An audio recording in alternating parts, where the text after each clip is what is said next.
Hi friends, Seenu மாயா சீரியலில் ஒரு அட்டகாசமான ரிவ்யூ பற்றி தான் இந்த வீடியோவில் பார்க்க போகிறோம். அதுக்கு முன்னாடி நம்ம சேனலை சப்ஸ்கிரைப் பண்ணாதவங்க கீழே இருக்கிற சப்ஸ்கிரைப் பட்டனை கிளிக் பண்ணிவிட்டு பக்கத்தில் இருக்கிற பெல் ஐக்கனையும் கிளிக் பண்ணிடுங்க.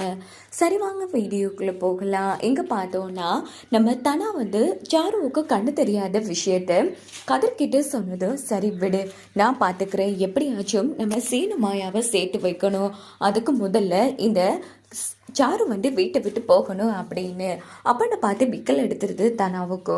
உடனே கதிர்க்கு என்ன பண்ணுறன்னு தெரியல. தனா என்ன ஆச்சு அப்படின்னு போதும். உடனே நம்ம தனா விக்கல் வந்துடுச்சு, எப்படி நான் நிப்பாட்டுறது அப்படின்னு போதும். ஐயோ கடவுளே என்ன மன்னிச்சிடு அப்படின்னுட்டு கதிர் தனாவுக்கு திடீர்னு முத்தம் கொடுத்துட்றாங்க. இதை பார்த்து தனா அதிர்ச்சியாகி அப்படியே அதிர்ச்சியில் உறைஞ்சி போய் நின்றுட்டு இருக்காங்க. அப்போ நம்ம கதிர் தனா என்ன மன்னிச்சிடு தனா, இதை விட்டு எனக்கு வேறு வழி தெரியல, பாத்தியா உனக்கு விக்கல் நின்றுடுச்சு, யாருக்கும் விக்கல் வந்தால் ஏதோ அதிர்ச்சியாக பண்ணோன்னா கண்டிப்பாக விக்கல் நின்று போயிடுமா அப்படின்னதும் தனா அந்த இடத்துல வெக்கப்படுறாங்க. சரி கதிர், அடிக்கடி விக்கல் வந்தால் சொல்கிறேன் வா அப்படின்னதும் கதிர் அந்த இடத்துல க்யூட்டாக வெக்கப்படுறாங்க. அதுக்கப்புறமா பார்த்தோன்னா இந்த பக்கம் மறுநாள் காலையில் காமிக்கிறாங்க. யோசிர் ஒருத்தர் வராங்க. அப்போ யோசிர் வந்ததும் ஒவ்வொருத்தங்களாக பேசிகிட்டு இருக்காங்க. இந்த பக்கம் நம்ம கதிரும் ரொம்ப ஹாப்பியாக இருக்காங்க. ஏன்னா வந்திருக்கிறது நம்ம கதிரோட ஃப்ரெண்டு தான், அவங்க தான் யோசியராக வந்திருக்காங்க. இன்னொரு பக்கம் சாருவை பார்த்ததும், ஏமா உனக்கு சமீபத்தில் தானே கண்ணு தெரியாமல் போச்சு அப்படின்னதும் எல்லாரும் ஆச்சரியப்படுறாங்க. ஆமாம் சாமி, ஆமாம் சாருவுக்கு கண் பார்வை வர வைக்கிறதுக்கு ஏதும் பரிகாரம் இருக்கா அப்படின்னு அந்த இடத்துல நம்ம பத்மா கேட்குறாங்க. உடனே அந்த இடத்துல யோசியர் ஆமாம் பரிகாரம் இல்லாமல் இருக்குமா, கோவிலுக்கு போய் நான் சொல்கிற பரிகாரத்தை பண்ணிங்கன்னா கண்டிப்பாக இந்த பொண்ணுக்கு கண் பார்வை கிடைச்சிடும் அப்படின்னது. சொல்லுங்கள் சாமி, என்ன பரிகாரம் பண்ணணும் அப்படின்னு பத்மா கேட்டதும், இங்கே பாருங்கம்மா, கோவிலுக்கு போய் அங்கே பிரதட்சணம் பண்ணணும் அவ்வளோதானே அப்படின்னு பத்மா சொன்னதும், நீங்கள் நினைக்கிற மாதிரி அவ்வளோ ஈஸி கிடையாதுமா, உப்பு மேலே மண்டி போட்டு நடக்கணும் அப்படின்னதும் இதை கேட்டு சாருவுக்கு தூக்கி வாரி போட்டுருது. என்னம்மா பண்ணுவல அப்படின்னதும் உடனே சாரு வழி இல்லாமல் சரிங்க சாமி அப்படிங்கிறாங்க. அதுக்கப்புறமா பார்த்தோம்னா ரெண்டாவது பரிகாரம் கையில் பூச்சட்டி எடுக்கணும் அப்படின்னதும், ஏன் சாமி அந்த சட்டிக்குள்ளே பூவை போட்டு எடுப்பாங்களே அதுதானே அப்படின்னதும், ஐயோ அது கிடையாது மச்சான், அந்த சட்டிக்குள்ளே கற்பூரத்தை போட்டு விடுவாங்க அப்படின்னதும், ஐயோ என்னப்பா இது இப்படி சொல்கிறாங்களே அப்படின்னு பத்மாட்டியம் செம டென்ஷன் ஆகுறாங்க.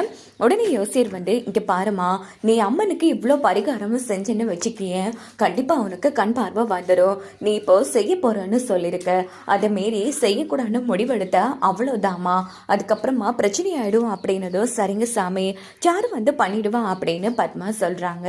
அதுக்கப்புறமா பார்த்தோம்னா இந்த பக்கம் நம்ம தனா கிட்ட கதிர் வந்திருக்கிறவன் என்னோட ஃப்ரெண்ட் தான் அப்படின்னதும், அட பாவி பாரு இதுலயே சாரு தலை தெரிச்சு ஓடுவா அப்படின்னு இந்த பக்கம் கதிர் பேசிட்டு இருக்காங்க. இன்னொரு பக்கம் மறுநாள் காலையில் பார்த்தோன்னா பத்மாட்டியும் ரெடி ஆகுறாங்க கோவிலுக்கு போகிறதுக்கு.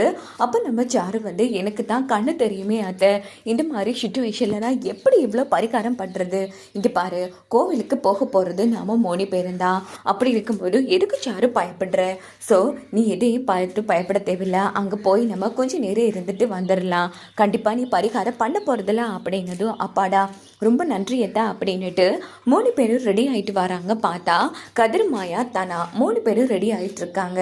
சரி போகலாமா தான் அப்படின்னது, ஆமாம் நீங்கள் 3 பேரும் எங்கே வரீங்க, என்னத்தை இப்படி பேசிட்டு இருக்கீங்க, நம்ம சாரு பரிகாரம் பண்ண போறா, வேண்டியதெல்லாம் பக்கத்துல இருந்து பண்ணி கொடுக்க வேணாமா அப்படின்னதும், அதெல்லாம் ஒன்றும் தேவையில்லை, சாருவை நாங்கள் பார்த்துக்குறோம் அப்படின்னு பத்மா பார்வதி சொன்னதும், அத்தை ஏன் அத்தை இப்படிலாம் பேசுகிறீங்க, அதெல்லாம் பரவாயில்ல, நாங்களும் கூடவே வருவோம், நீங்கள் எப்படி சொல்லலாம், ஆனால் முறைப்படி நாங்களும் வரணும்ல, விடு பத்மா, அதான் அவங்க 3 பேரும் வாரன்னு சொல்கிறாங்களா அப்படின்னு பாட்டி சொன்னதும் பத்மா பார்வதியால் ஒன்றுமே பண்ண முடியலை. ஸோ எல்லாரும் கிளம்பி கோவிலுக்கு வந்துடுறாங்க. இந்த பக்கம் பார்த்தோம்னா சாருக்கு மண்டி போட்டு நடக்க சொன்னதும் உப்பு மேலே நடந்துட்டுருக்காங்க. சாருவால் சுத்தமாக முடியலை, ரொம்ப கஷ்டப்படுறாங்க. இதை பார்த்து நம்ம சீனு மாயா நம்ம கதிர் மாயா ரொம்ப சந்தோஷப்படுறாங்க. இதுவும் வேணும் உனக்கு, இன்னமும் வேணும்டி அப்படின்னு மாயா நக்கலாக சிரிக்கிறாங்க. ஏ மாயா, நீ இப்போ வேணா சிரிச்சுக்கோடி, ஆனால் கண்டிப்பாக கூடிய சீக்கிரமே உன்னை வீட்டை விட்டு விரட்டி அடிச்சுட்டு சீனுவோ கல்யாணம் பண்ணி காமிக்கிறனா இல்லையா பாரு அப்படின்னதும் இந்த பக்கம் மாயா பாருடி கூடிய சீக்கிரம் உன்னோட முகத்திலேயே கிளிக்கிறேன் அப்படின்னு யோசிக்கிறாங்க. அதுக்கப்புறமா வந்து கையில் வந்து பூச்சட்டி எடுக்கிறாங்க. ஸோ சூடு வர தாங்க முடியல சாருவால் ஒரு வழியாக ரொம்ப கஷ்டப்பட்டு பரிகாரத்தை முடிச்சிடுறாங்க.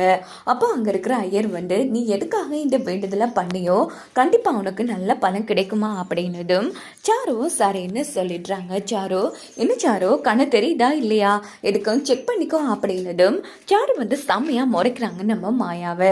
இந்த பக்கம் பார்த்தோன்னா சரி பரிகாரம் முடிச்சிருச்சுல ரொம்ப டயர்டில் இருப்ப சாரு வா போய் ரெஸ்ட் எடுக்கலாம் அப்படின்னுட்டு பத்மா கேம் கிளம்புறாங்க. என்ன கதிர் நம்ம எவ்வளோ கஷ்டப்பட்டு திட்டம் போட்டோம் ஆனால் இந்த சாரு செஞ்சு முடிச்சிட்டா சரியான கில்லாடி தான் அப்படின்னு போது இந்த பக்கம் மாயாவோ ஆமாம் கதிர் இதெல்லாம் அவளுக்கு சப்பமேட்டர் பாத்தியா என்ன பிரிக்கணுங்கிற வெறியும் சீனுவா அடையணுங்கிற நோக்கமும் தான் அவன் மனசுல இருக்கு. அதனால தான் இவ்வளோ கஷ்டத்தை தாங்கிட்டு போறா. இவளுக்கு இதெல்லாம் சாதாரண அடி ஆனா நம்ம கொடுக்க போற கொஞ்சம் கொஞ்சம் அடியால அவ்வளவே உண்மையெல்லாம் ஒத்துக்கிட்டு வீட்டை விட்டு போவா அப்படின்னு கதிர் தானா மாயா 3 பேரும் திட்டம் போட்டுட்டு இருக்காங்க. அதுக்கப்புறமா பார்த்தோம்னா காலெல்லாம் சூடு எழும்பிடுச்சு. ஸோ சாரு வந்து ரொம்ப கஷ்டப்பட்டுட்டு இருக்காங்க.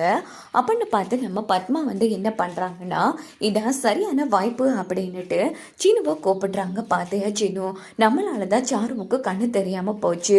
அன்னைக்கு மட்டும் கொடுத்த வாக்குப்படி நீ அவளை கல்யாணம் பண்ணிக்க நீயும் நல்லா இருந்தப்ப அவளோட வாழ்க்கையும் இப்படி ஆயிருக்காது. இன்னைக்கு பரிகாரம் பண்ணிட்டு வந்து நடக்கக்கூட முடியாமல் ரொம்ப கஷ்டப்படுறாப்பா. கையில் வர சூடு வந்துருச்சு. இதுவே நீ இந்த இடத்துல இருந்திருக்க சாரு எப்படியெல்லாம் உன்னை கவனிச்சிருப்பா. நான் ஒன்றும் தப்பான நோக்கத்தில் சொல்ல இல்லை. அஸ் அ ஃப்ரெண்டா நீ தான்ப்பா சாருவை பார்த்துக்கணும். எங்களுக்கு வெளியில் வேலை இருக்குது. மாயா அவன் மேலே ரொம்ப கோபமாக இருக்கா. வீட்டில் இருக்கிறவங்களும் அவன் மேலே வெறுப்பாக இருக்காங்க. ஆனால் சாரு முன்ன மாதிரி இல்லைப்பா அவள் திறந்துட்டான் அப்படின்னுட்டு பத்மா பார்வதி சீனுவை ஏற்றி விட்டுட்டு மறைஞ்சு நின்று பார்த்துட்ருக்காங்க.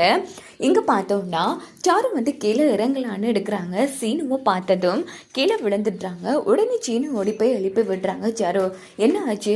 இல்லை சீனு எல்லாருக்கும் சிரமம் கொடுக்குறல்ல எனக்கு தண்ணி குடிக்கணும் போல இருக்கு அதான் தண்ணி குடிக்கலான்னு எடுத்தேன் அப்படின்னு போது சரி நீர் நானே எடுத்துட்டு வரேன் அப்படின்னு தண்ணியெல்லாம் எடுத்து கொடுக்குறாங்க. சீனு பரிகாரம் பண்ணிட்டு வந்ததுலேருந்து காலையில் சாப்பிடவே இல்லை.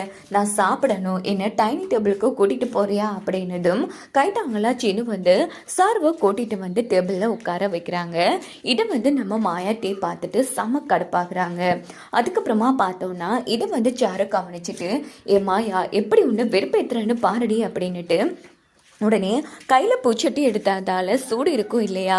ஐயோ என்னால் சாப்பிட முடியல சீனு. சரி பரவாயில்ல இருக்கட்டும் அத்தையும் சித்தையும் வந்ததுன்னா சாப்பிட்டுக்கிறேன் அப்படின்னதும் இந்த பக்கம் சீனு வந்து பரவாயில்ல சாரு பசியோடு இருக்க வேணாம் இரு நானே ஊட்டி விடுறேன் அப்படின்னுட்டு சீனுவை வந்து சாருவுக்கு வந்து சாப்பாடு ஊட்டி விடுவாங்க. ஸோ இதை சாக்கா வச்சு நம்ம மாயா டீம் வந்து வெளுத்து எடுக்க போகிறாங்க. சாருவை ஸ்கிப் பண்ணாமல் ஃபுல் வீடியோ